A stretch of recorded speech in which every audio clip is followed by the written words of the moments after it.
The aliens watched in silence as the human ships burned, not from cruelty, from disbelief. The council chamber hovered high above the battlefield, an impossible construct of light and geometry, its translucent walls alive with cascading tactical data. Representatives of a dozen species stood or floated or coiled within it, each encased in natural or engineered armor. Chitin plates overlapped like living fortresses. Crystalline bodies refracted incoming light into protective spectra. Energy fields shimmered around softer cores. Humanity alone had arrived with none of it. Their ships looked unfinished. Thin hulls, exposed trusses, flexible joints where rigid plating should have been. No visible ablative armor, no hardened spines. Even their internal layouts revealed by scans favored open space and redundancy over reinforced bulk. "Why are they unprotected?" clicked the Carrick's delegate, mandibles drawing tight in visible discomfort. "Even our hatchlings form shells before their first migration." The first volley struck. Human vessels split open under weapons designed to shatter armored warforms. Hulls tore like fabric. Atmosphere vented in brilliant white plumes. Fires bloomed in the void, ugly and uncontrolled. Escape pods burst free, tumbling like seeds scattered by a careless hand. The council logged the outcome as inevitable. "Soft bodies, soft ships, soft minds. They will not last the hour," declared the strategos, its voice echoing from within layered exoskeletal plates. "Terminate observation. Record the failure." The feeds should have gone dark. They did not, because the humans did not behave as expected. Damaged ships did not withdraw. They accelerated.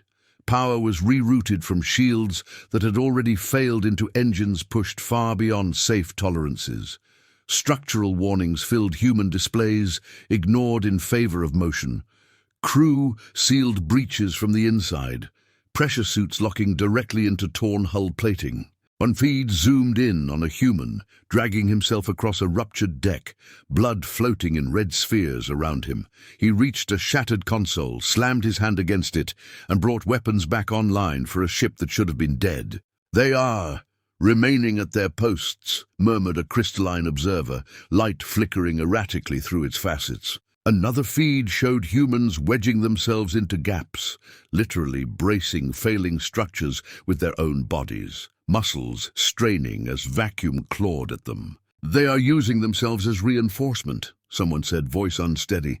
The council leaned closer to the displays. Confusion replaced certainty. Humans were not retreating, they were adapting, filling weaknesses with flesh, with will, with refusal. Their ships bent and warped under stress, but they did not shatter the way rigid designs did. "They should be breaking," the stratego said slowly. But the humans did not break. They endured. And for the first time since the battle began, the council did not end the observation. The sound came from beyond the firelight. Not loud, not close, just a shift in the night, a low cry carried on the wind, too distant to see but too clear to ignore. Every body in the circle stiffened at once. Sleep vanished like breath in cold air. No one spoke. The fire was fed with care, not panic. A single branch was added, dry enough to flare but not blaze. Sparks leapt upward, briefly carving the world into sharp edges. Grass, brush, bone, moving shadow. Then the light settled again, steady and watchful. One of the adults rose to a crouch, spear lifted but not raised. He scanned the darkness beyond the thorn ring, eyes following the gaps where danger might slip through. Another shifted closer to the children, placing herself between them and the open plain, her back straight, her breathing slow. They did not run. Running meant noise. Noise meant weakness. Instead, they changed the shape of themselves. Bodies pressed closer to the brush and fallen wood. Hides were pulled higher, breaking the clean lines of shoulders and heads. What had been a scattered group became something harder to read, larger, uneven, uncertain. Predators hunted what they could understand. Confusion was protection. The cry came again, farther now. A hyena, perhaps, or something larger, deciding whether the strange light and clustered shapes were worth the risk. The humans waited, motionless, letting the fire speak for them, letting silence stretch. Time passed slowly, measured in breaths and heartbeats. When the sound finally faded, no one relaxed all at once. Tension eased in layers, a spear lowered. A child was pulled closer, soothed by a steady hand. Someone reached out and adjusted the grass beneath a shoulder, repairing the night where it had been disturbed. More branches were added to the ring.